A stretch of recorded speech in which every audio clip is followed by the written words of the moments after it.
जो आजकल मुतालबात आपकी पार्टी की लीडर की जानिब से आ रहे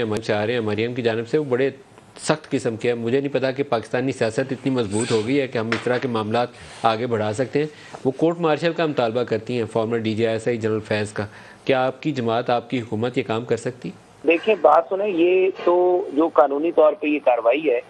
मरीम नवाज साहिबा ने अगर इनकी कोर्ट मार्शल की बात की है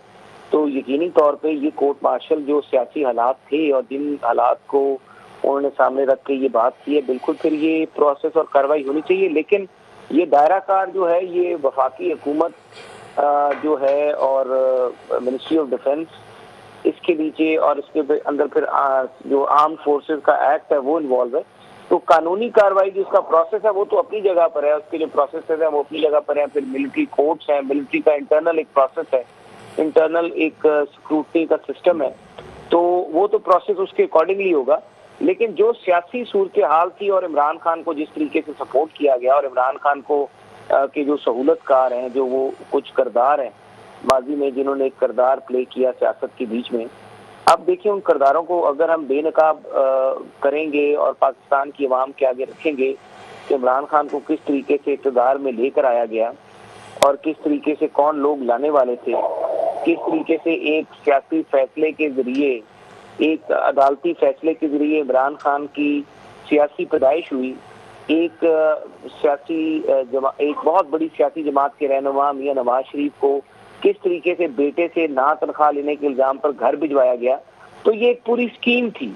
तो स्कीम के बीच में जितने भी कैरेक्टर्स इन्वॉल्व रहे हैं, देखिए अभी भी आपको एक मिसाल देता हूँ कि वही जुर्म इमरान खान ने किया, बल्कि इमरान खान की तो बदनीति थी, उसकी तो चोरी थी कि उसने तोशाखाना के तहफ़ छुपाए और उसके सबूत भी आ गए कि किस तरह कैबिनेट डिवीजन को इस्तेमाल किया इमरान खान ने। नवाज शरीफ ने अपने बेटे का अपना पासपोर्ट सरेंडर किया हुआ था, उसके अंदर अकामा था, तो बदनीति भी नहीं थी। लेकिन नवाज शरीफ की तायात नाली हुई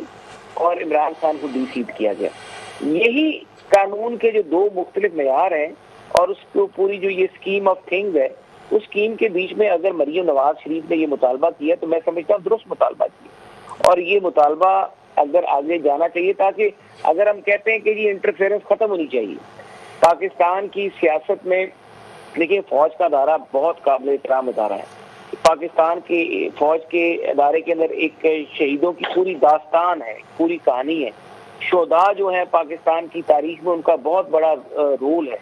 और जिस अदारे के पास शोधा हैं, जिस अदारों ने इस मुल्क के लिए कुर्बानी दी है,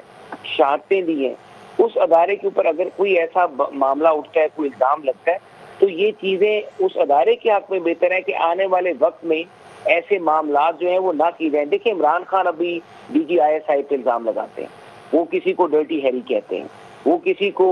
जो है मिस्टर एक्स कहते हैं, और वो कहते हैं कि जी मेरे खिलाफ ये सारा कुछ हो रहा है, और वो पूरे इल्ज़ामात की उसकी लंबी चौड़ी फहरिस्त होती है। तो अगर मरियम नवाज साहिबा ने, जो इमरान खान के फैसिलिटेटर्स थे, जो इमरान खान के MNAs को असेंबलियों में लेकर आते थे, उनकी हाजिरियां लगवाते थे,